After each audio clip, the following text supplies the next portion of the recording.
மேஷ ராசிக்காரங்க புதுமையான சிந்தனைகளுக்கு சொந்தக்காரங்க. பூ போல மனசு, கோபத்தை மறைச்சிட்டு சிரிப்பை மட்டும் காட்டக்கூடியவங்க. எடுத்த காரியத்தை எப்படியாவது முடிச்சிடணும் அப்படிங்கிறதுக்காக கஷ்டப்பட்டு போராடக்கூடியவங்க. நல்லது கெட்டதை முழுசா தெரிஞ்சவங்க. செவ்வாய் பகவானை ராசி அதிபதியாக கொண்டவங்க. அஸ்வினி, பரணி, கார்த்திகை நட்சத்திரம் 1ஆம் பாதம் நட்சத்திரக்காரங்க. ரொம்ப ரொம்ப புத்திசாலிக்காரங்க. மேஷ ராசிக்காரங்க போர் குணம் கொண்டவங்க. உங்ககிட்ட சண்டை போட்டு ஜெயிக்கிறது ரொம்ப ரொம்ப கஷ்டம். எல்லா இடங்கள்லையும் நேர்மையையும் உண்மையை மட்டுமே நம்பக்கூடியவங்க. உங்களுக்கு சொந்தமோ பந்தமோ அது தப்புனா அது தப்பு தான். வெட்டு ஒன்று துண்டு ரெண்டுன்னு பேசக்கூடியவங்க. உண்மை நியாயத்துக்கு மட்டுமே என்னைக்குமே கை கொடுப்பீங்க. உண்மைக்கு புறம்பா எந்த ஒரு விஷயத்தையுமே செய்ய மாட்டீங்க. இதனால தான் மேஷராசிக்காரங்களுக்கு நிறைய கஷ்டங்களும் துன்பங்களும் அதிகமாகவே வந்துட்டுருக்கு. தங்களுடைய கஷ்டத்தையும் கண்ணீரையும் கடுகு அளவு கூட மற்றவங்களுக்கு தெரியாம பார்த்துக்குவாங்க. இதனால பார்க்குறவங்க எல்லாருமே மேஷராசியா இவங்களுக்கு என்னப்பா சூப்பரா இருக்காங்க, இவங்களுக்கு என்ன குறைச்சல் அப்படின்னு தான் நினைச்சிட்டு இருக்காங்க. ஆனா சாப்பாட்டுக்கு கூட கஷ்டப்படுறது உங்களுக்கு மட்டும்தான் தெரியும். உங்க சொந்தக்காரங்க நண்பர்களுக்கு ஒரு தேவை இருக்குதுன்னா மட்டும்தான் உங்ககிட்ட வருவாங்க. அந்த தேவை முடிஞ்ச உடனே உங்களை தூக்கி போட்டுருவாங்க. மறுபடியும் அவங்க உங்ககிட்ட வந்து உதவின்னு கேட்பாங்க. அவங்க உங்களுக்கு முன்னாடி பண்ண துரோகத்தை எல்லாமே மறந்துட்டு மீண்டும் அவங்களுக்காக உதவி செஞ்சு ஏமாறக்கூடியவங்க தான் மேஷராசிக்காரங்க. மேஷராசிக்காரங்க வாழ்க்கையில பிறந்ததுல இருந்தே கஷ்டம்தான். நீங்க நினைப்பீங்க மேஷராசிக்கு மட்டும்தான் கஷ்டம் இருக்குதா, எல்லா ராசியும் தானே கஷ்டப்படுறாங்க அப்படின்னு நினைப்பீங்க. மற்ற ராசிக்காரங்களை விட மேஷராசிக்காரங்களுக்கு கஷ்டம்ங்கிறது கொஞ்சம் அதிகமாகவே இருக்குதுங்க. மேஷராசிக்காரங்க வாழ்க்கையில தினம்தோறும் ஏதாவது ஒரு பிரச்சனை புதுசு புதுசா உங்களை தேடி வந்துக்கிட்டு தான் இருக்கு. நீங்கள் இரவு நேரத்தில் நிம்மதியாக தூங்குவீங்க. காலையில் எந்திரிச்சு பார்த்தா புதுசாக ஒரு பிரச்சனையும் கஷ்டமும் தானாகவே உங்களை தேடி வந்திருக்கும். ஏன் எனக்கு மட்டும் இவ்வளவு கஷ்டம் வருது, என்னோட வாழ்க்கையில் நான் யாருக்குமே கெடுதலையோ கஷ்டத்தையோ துன்பத்தையோ கொடுத்ததில்லை, எனக்கு மட்டும் ஏன் இந்த மாதிரி நடக்குது அப்படின்னு தான் நிறைய மேஷராசிக்காரங்க சொல்லிட்டு இருக்கீங்க. மேஷராசிக்காரங்களுக்கு பிரச்சனைங்கிறது வரும், அது கொஞ்ச நாள் இருக்கும், அதுக்கப்புறம் அந்த பிரச்சனை போயிடும். இந்த மாதிரி பிரச்சனை வரும் போகும் அப்படிங்கிற நிலைமையில தான் நிறைய ராசிக்காரங்க இருக்கீங்க. நீங்க என்னதான் பிரச்சனையை தவிர்த்தாலும் ஏதாவது ஒரு சூழல் உங்க வாழ்க்கையில புதுசு புதுசா பிரச்சனை வந்துகிட்டு தான் இருக்கு. மேஷராசிக்காரங்க கடந்த காலகட்டங்களில் தங்களுடைய வாழ்க்கையில நீங்க நல்லது நடக்க போகுதுன்னு நினைச்சிட்டு இருந்திருப்பீங்க. ஆனா உங்களுக்கு அந்த டைம்ல ஒரு மிகப்பெரிய ஏமாற்றம் தான். புதுசா ஒரு கஷ்டமும் பிரச்சனையும் தானாகவே உங்களை தேடி வந்திருக்கும். மேஷராசிக்காரங்க சொந்த பந்தத்தை இழந்தாங்க, சொத்துக்களை இழந்தாங்க, தனக்கு நெருக்கமா இருக்கக்கூடிய உறவுகளையுமே இழந்தாங்க. கடைசியா நான் மட்டும்தான் எல்லாத்தையும் இழந்துட்டு நிக்கிறதா இருக்குது, எனக்கு உயிர் வாழவே பிடிக்கலன்னு சொல்லிட்டு இருக்காங்க. இதுக்கு மேல என்னால வாழவே முடியல சாமி, தயவு செஞ்சு என்னை வந்து உன் கூடையே கூட்டிட்டு போயிரு.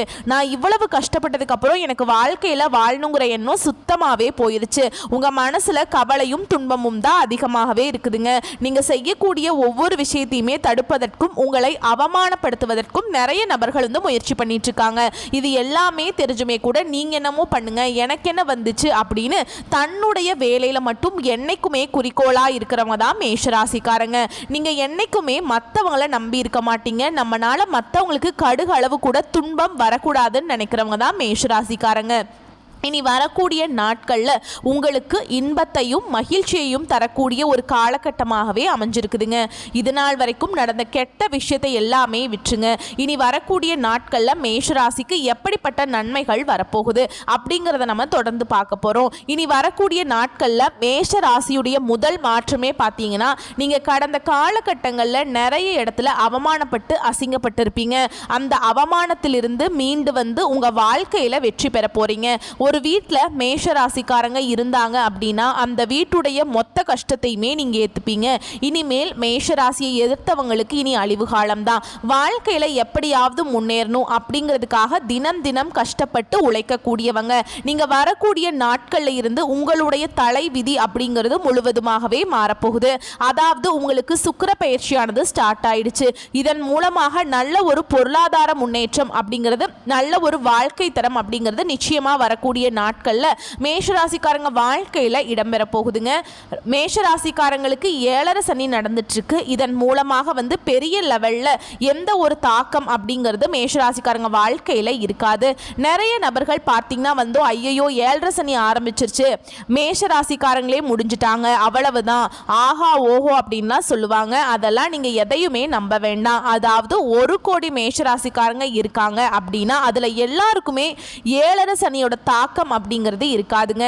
இதுல குறிப்பிட்ட ஒரு சில ஜாதகக்காரர்களுக்கும் ஒரு சில நட்சத்திரக்காரர்களுக்கு மட்டும்தான் இதனுடைய தாக்கம் அப்படிங்கிறது இருக்குமே தவிர எல்லாருமே அந்த 7.5 சனியை நினைச்சு பயப்பட தேவை கிடையாது. அப்படி 7.5 சனி இருந்தாலும் கூட உங்களுக்கு கிரக மாற்றங்கள் மூலமாக உங்களுக்கு ஏதாவது ஒரு வகையில் உங்க வாழ்க்கைக்கு ஏற்ற மாதிரி முன்னேற்றங்கள் அப்படிங்கிறது வரக்கூடிய நாட்கள்ல இருந்து உங்களுக்கு அப்படியே கிடைக்க போகுதுங்க. அதாவது பார்த்தீங்கன்னா உங்களுக்கு இந்த ஜூலை மாதத்தில் உங்களுக்கு 5 கிரகங்களுடைய சேர்க்கை ஒன்றாக இருக்குது. அதாவது பார்த்தீங்கன்னா இது நம்ம சதுர் கிரக யோகம்னு சொல்லுவோம்.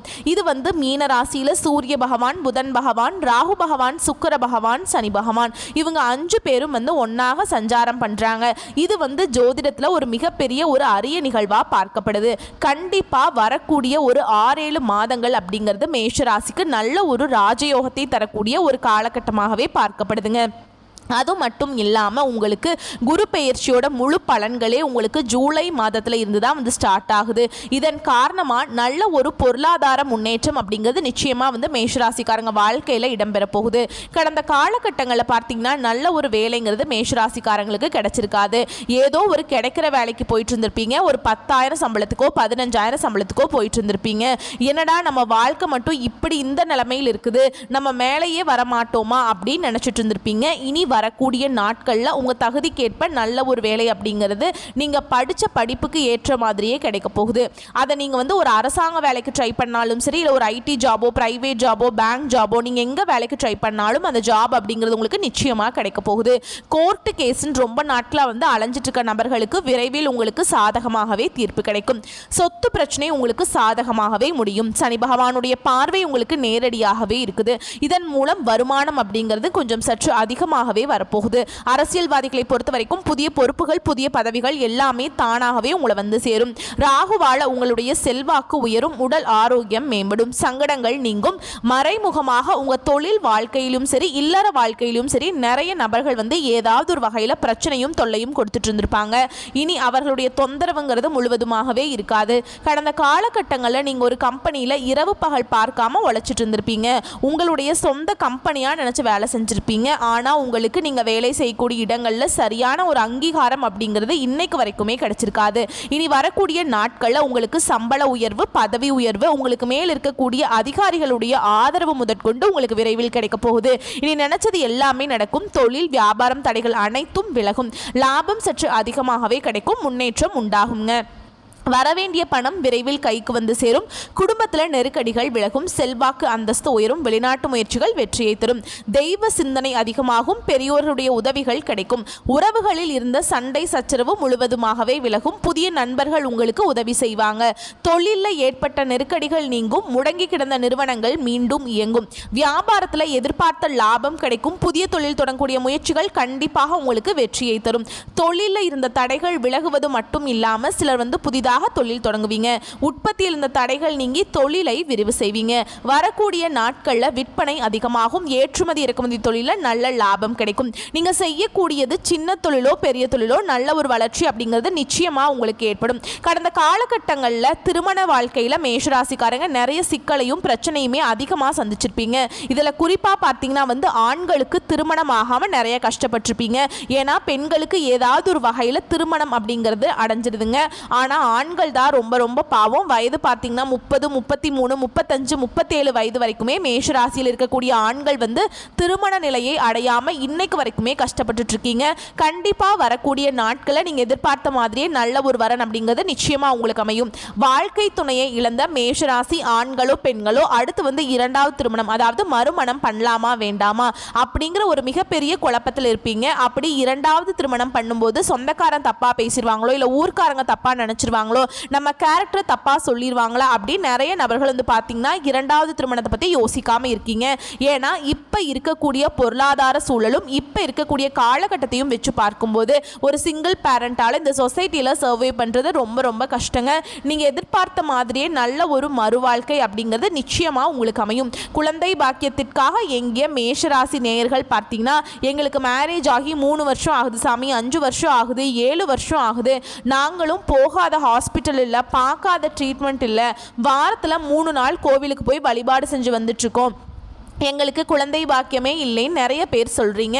இந்த 2025 முடியறதுக்குள்ள உங்களுக்கு விரைவில் குழந்தை பாக்கியம் அப்படிங்கிறது நிச்சயமாக உண்டாகும். பிரிந்திருக்கக்கூடிய கணவன் மனைவி எல்லாமே மீண்டும் ஒரு முறை ஒன்றாக சேர்ந்து பேசக்கூடிய வாய்ப்பு கிடைக்கும் பட்சத்தில் கண்டிப்பாக இருவரும் ஒன்றாக இணைந்து வாழ்வீங்க.